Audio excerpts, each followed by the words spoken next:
Bienvenue sur le podcast de l'Église Vie. Bonne écoute. En grandissant, quand on me disait « on va regarder le livre de l'Apocalypse », j'ai fait « oh !» Je faisais les grimaces et j'ai dit « oh !» le livre que j'ai vraiment pas envie de lire. Et en fait, j'ai cru que c'était réservé aux intellectuels. Et de toute façon, quand je lisais, je comprenais rien. Je pense aussi que j'avais peur de ce livre.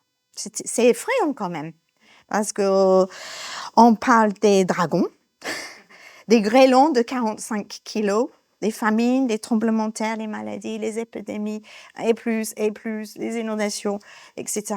Et je crois que j'avais vraiment peur de ce livre parce que je me suis dit, est-ce que je vais vivre ça? Ça va se passer quand? Et ça, donc j'avais vraiment pas trop envie. Et récemment, avec l'aide d'un enseignant, un enseignant, David Pawson, il m'a donné envie de le relire. Et grâce à ce qu'il disait et son enseignement, j'ai dit, je vais le relire.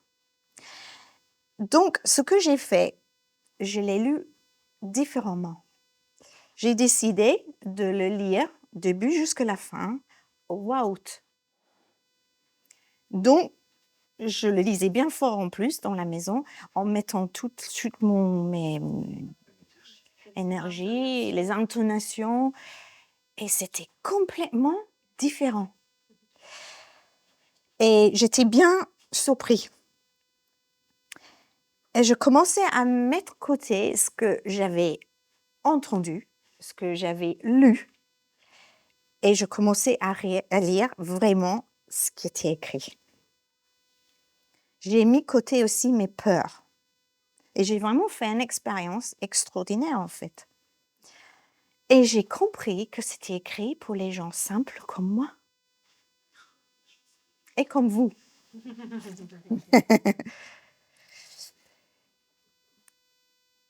David a raconté cette histoire. Et il y avait des étudiants dans un collège biblique en train d'étudier la théologie de l'Apocalypse. Et je crois qu'ils en avaient plein la tête et ils ne comprenaient pas ce qu'ils étaient en train de vivre ou comprendre. Et à la fin de la journée, ils sont partis dans une salle de sport. Ils ont décidé de jouer au basket pour défouler un petit peu le cerveau. À la fin de leur jeu, ils sont sortis et ils voient le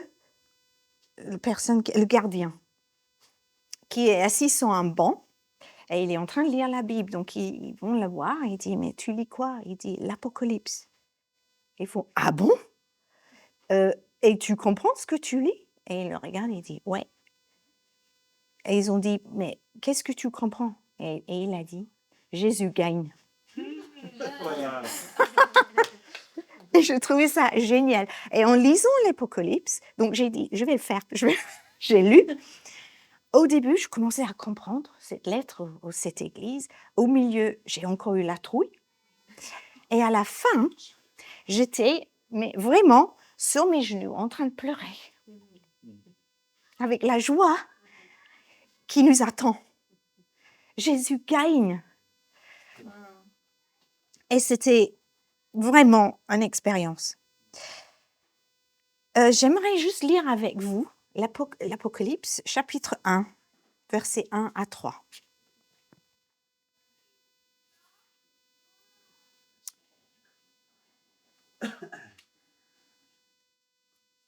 Révélation de Jésus-Christ. Dieu la lui a donné pour montrer à ses serviteurs ce qui doit arriver bientôt. Et l'a fait connaître en envoyant son ange à son serviteur Jean. Celui-ci l'a attesté. Tout ce qu'il a vu est la parole de Dieu et le témoignage de Jésus-Christ.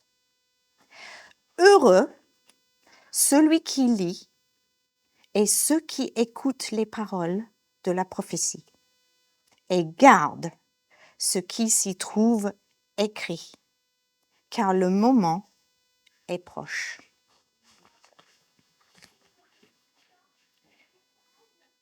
Donc, je commençais à me poser des bonnes questions. Qui a écrit?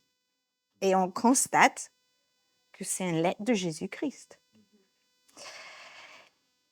Et c'est incroyable. Dieu, il montre à Jésus. Jésus, il dit ou montre à l'ange. Et il dit à l'ange, maintenant, toi, tu vas montrer à Jean. Et c'est Jean le secrétaire. Et c'est lui qui écrit tout ce qu'il a vu et tout ce qu'il a entendu. Et ce que je ne savais pas, c'est que le livre de l'Apocalypse commence avec une bénédiction, le verset 3, et ça finit avec une malédiction. Donc, on a lu la bénédiction, heureux celui qui lit et ceux qui écoutent les paroles de la prophétie et gardent ce qui s'y trouve ici, car le moment est proche. Et si vous vous tournez à chapitre 22 et le verset 18 et 19, vous allez voir que ça finit avec la malédiction. Et c'est le seul livre dans la Bible qui commence avec une bénédiction et finit avec une malédiction. Je le déclare à toute personne qui écoute les paroles de prophétie de ce livre, si quelqu'un y ajoute quelque chose, Dieu lui ajoutera la flot d'écrits, les fléaux décrits dans ce livre. Et si quelqu'un enlève quelque chose aux paroles du livre, de cette prophétie, Dieu enlèvera sa part de l'arbre de la vie et de la ville sainte décrit dans ce livre.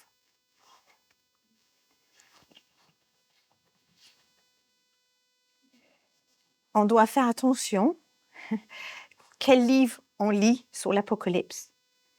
Et c'est pour ça qu'il faut vraiment étudier pour soi-même, pour ne pas entendre les choses ajoutées ni enlevées.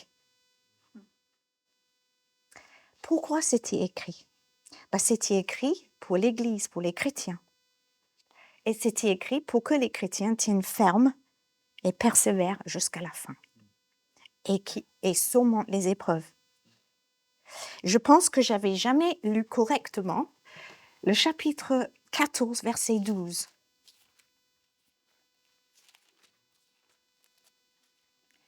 Chapitre 14, verset 12, c'est le verset qui nous explique bien pourquoi ce livre est écrit.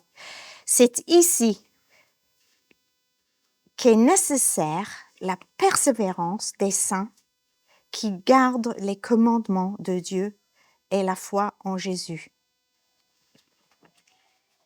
C'est nécessaire, l'Apocalypse, et tout ce qu'on entend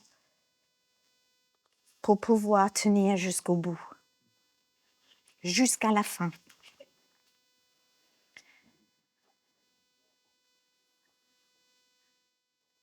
Et c'est pour ça que le livre d'Apocalypse est le livre préféré des églises persécutées. Et j'ai compris pourquoi.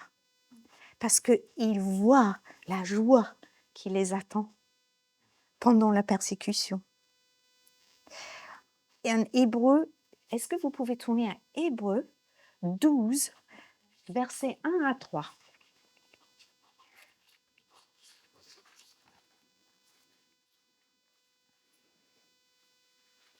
Quelqu'un veut le lire? C'est possible si on enregistre? Oui, versets 1 à 3. Nous donc aussi, puisque nous sommes entourés d'une si grande nuée de témoins, rejetons tout fardeau et le péché qui nous enveloppe si facilement, et courons avec persévérance l'épreuve qui nous est proposée. Faisons-le en gardant les regards sur Jésus, qui fait naître la foi et la mène à la perfection. En échange de la joie qui lui a été réservée, il a souffert la croix en méprisant la honte qui s'y attachait, et il s'est assis à la droite du trône de Dieu. Oui.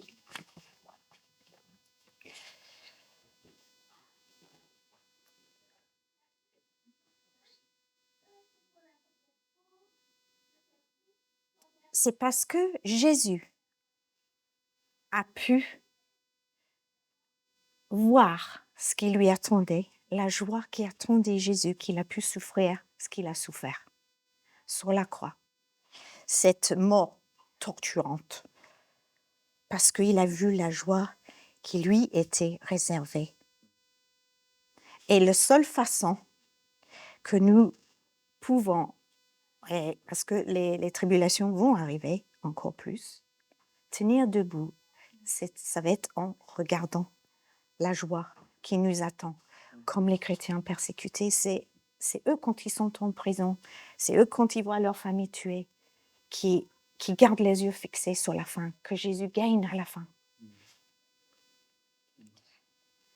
Donc la photo, c'était écrit aux 7 églises, cette prophétie. Et juste pour vous montrer un petit peu, les 7 églises et là où ils se trouvaient.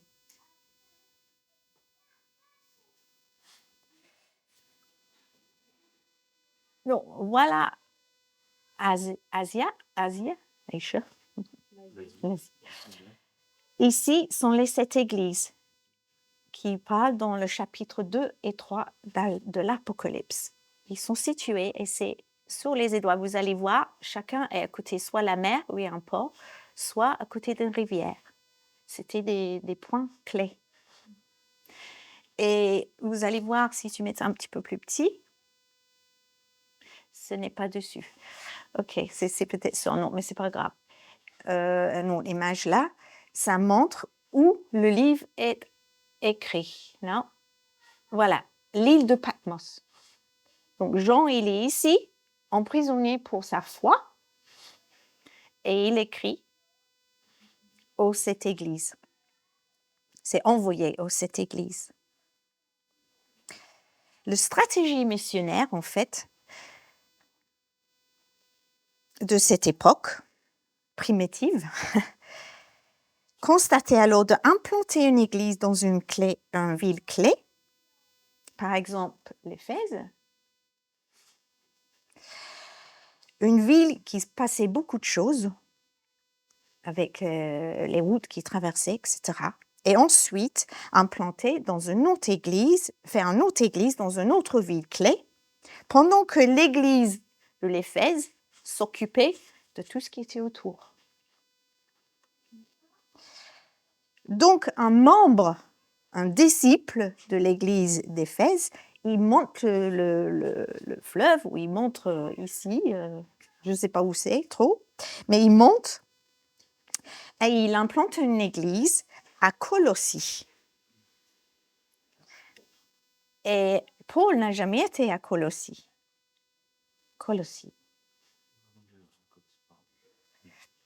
Il n'a jamais été. Il n'a jamais implanté l'église. Il était en Éphèse. Il a implanté une église et c'est un fidèle de cette église-là qui a commencé à implanter autour de lui. Paul se déplaçait dans les endroits stratégiques. Et il n'y avait pas que Paul qui était en Éphèse, mais il y avait aussi Timothée et aussi Jean. Dans son âge un peu, il était plus âgé quand il est arrivé. Et il a même pris le maman de Jésus, Marie, avec lui quand il était là-bas. Mais lui, il est mort là-bas, Jean. Donc, Jean, il est sur l'île de Patmos en train d'écrire tout ce qu'il voit et tout ce qu'il dit. Donc, on dit, dans ce chapitre 2 et 3, on voit que Jésus, il connaît chaque église en détail. Et ça m'a frappée. Ils sont tous différents, les églises. Donc, on peut se dire, si c'est écrit pour les églises il y a plus de 2000 ans, pourquoi ça m'adresse à moi? Pourquoi ça me concerne? Ce que j'aimerais faire ce matin, c'est simplement regarder une des églises.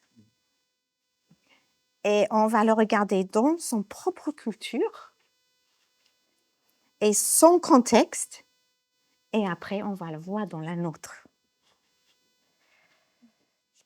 Et c'est pour ça que David Pawson, cet enseignant, il dit c'est bien toujours d'étudier les villes, d'étudier les endroits pour mettre la Bible dans son contexte et on comprend beaucoup mieux des choses. Donc, on va regarder l'église de Laodicée.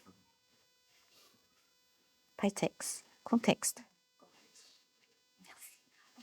L'église de Laodicée. Laodicée. C'est le dernier de cette église. Donc, j'aimerais que quelqu'un lit chapitre 3, versets 14 à 22.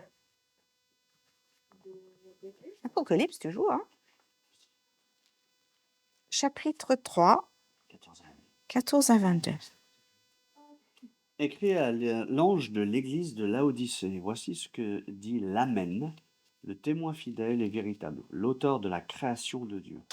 Je connais tes œuvres, je sais que tu n'es ni froid ni bouillant, si seulement tu étais froid ou bouillant.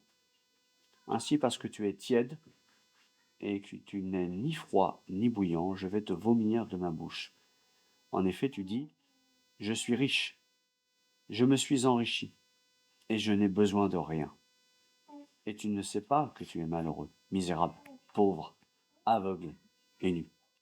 Je te conseille donc d'acheter chez moi de l'or purifié par le feu, afin que tu deviennes vraiment riche, des vêtements blancs, afin que tu sois habillé et qu'on ne voit plus la honte de ta nudité, ainsi qu'un remède à appliquer sur tes yeux, afin que tu vois. Moi je reprends et je corrige tous ceux que j'aime. Et donc du zèle et repens-toi. Voici, je me tiens à la porte et je frappe. Si quelqu'un entend ma voix et ouvre la porte, j'entrerai chez lui, je souperai avec lui et lui avec moi. Le vainqueur, je le ferai asseoir avec moi sur mon trône, tout comme moi aussi j'ai vaincu et me suis assis avec mon Père sur son trône. Que celui qui a des oreilles écoute ce que l'Esprit dit aux églises.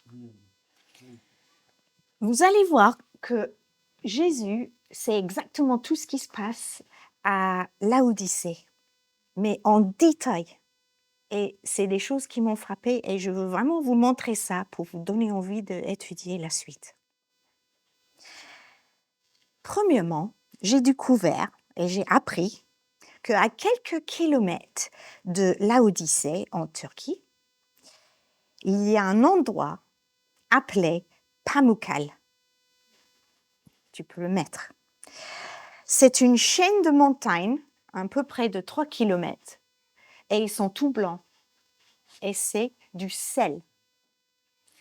Et dans les montagnes, il y a plein de petites sources d'eau bouillante, très chaude, bouillante. Et il y a même des gens qui se baignent dedans et ils bronzent parce que c'est du sel et c'est blanc. Et les Romains, ils ont creusé un aqueduc pour approvisionner Laodicée en eau. Mais lorsque l'eau salée arrivait à Laodicée, elle était tiède. Et si vous la bouviez, elle agissait comme un émétique et ça vous faisait vomir. Et pour l'utiliser, il fallait le bouillir ou le laisser refroidir, mais vraiment refroidir. Jésus connaissait ce système-là. Et il dit, tu me fais vomir. Verset 16, parce que tu es tiède et que tu n'es ni froid ni bouillant, je vais te vomir de ma bouche. Et l'Église comprenait exactement ce que Jésus était en train de dire. Il le vivait. Deuxièmement, Laodicée était un endroit très riche. Ils fabriquaient des manteaux de fourrure. Donc, des super manteaux.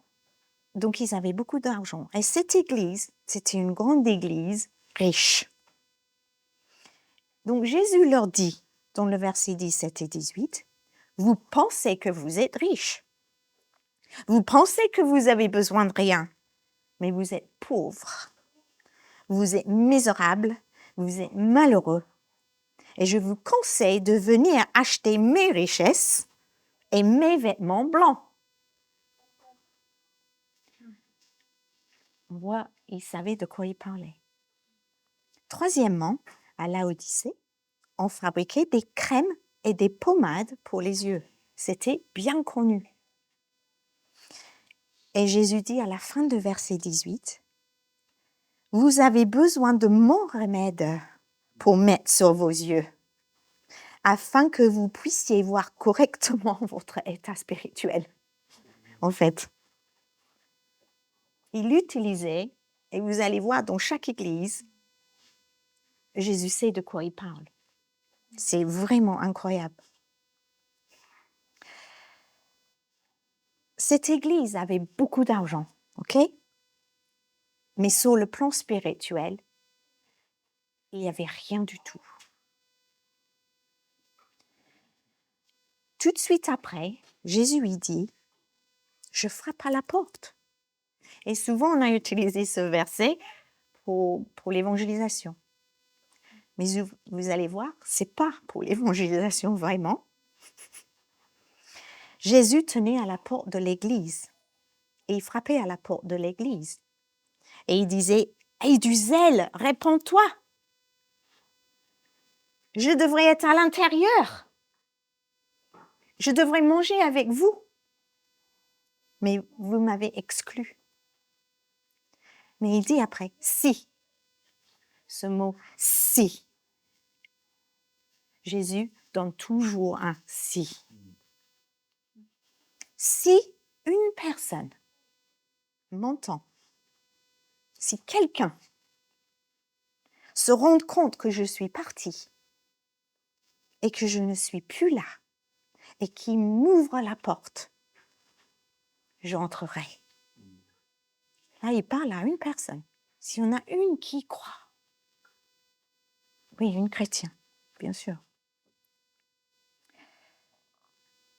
J'entrerai et je partagerai avec lui ce repas et je partagerai mon héritage, il le dit, jusqu'à la fin. Et lorsque cette personne prendra le repas du Seigneur, cette communion que nous faisons ensemble, il saura que je suis en communion avec lui. C'est pas incroyable, le détail. Mais la description de cette église ne vous semble-t-elle pas familière? Familière. N'est-il pas l'église occidentale aujourd'hui?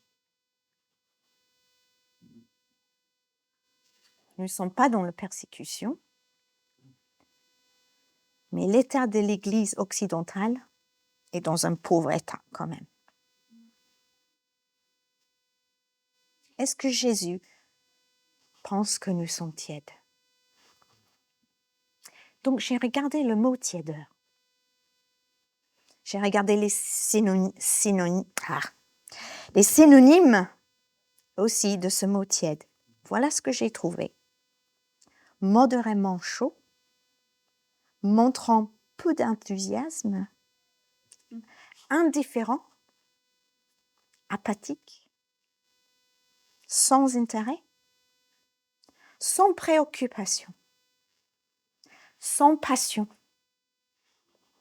sans engagement, flegmatique, sans réaction. Et vous savez ce qui est écrit à la fin? Et là, j'ai fait... C'est écrit Laodicée.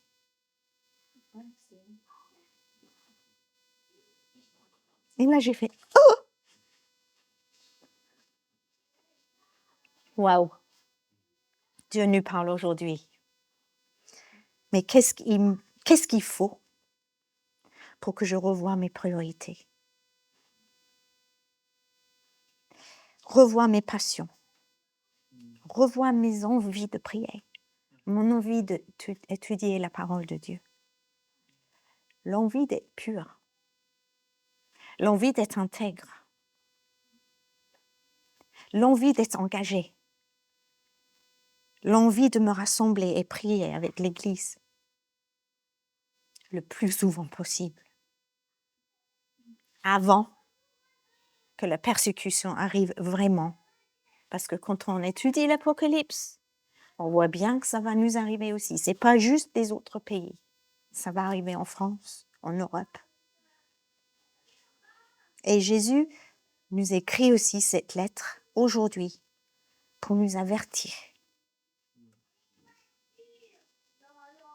Avant l'épreuve frappe vraiment. Il nous demande de repentir, de nous purifier et d'avoir ses richesses, car nos propres richesses ne dureront pas. Et ils ne vont pas nous rendre heureux non plus. Parce que des choses qui se passent actuellement dans le monde sont que les douleurs de l'accouchement. Ça vient juste de commencer. Et si nous voulons rester debout, nous devons commencer à nous préparer dès maintenant. Est-ce que j'aime suffisamment Jésus-Christ pour souffrir pour ma foi? Ou même mourir pour son nom, pour ne pas renier ma foi? Est-ce que je le tiens, même quand c'est difficile? Et vous allez voir, les 7 lettres sont vraiment dans le contexte des différentes églises aujourd'hui. On trouve des choses dans chaque église qui correspondent à maintenant. Donc, que pense Jésus de l'église que nous sommes? Vie. Que pense Jésus de l'église où je fréquente? Alors, je dois lire le livre de l'Apocalypse pour me préparer. J'ai besoin de l'étudier. J'ai hâte qu'on l'étudie ensemble, en détail. Mais vous allez voir, c'est incroyable comme livre. Revenons au chapitre 1, verset 3, pour finir.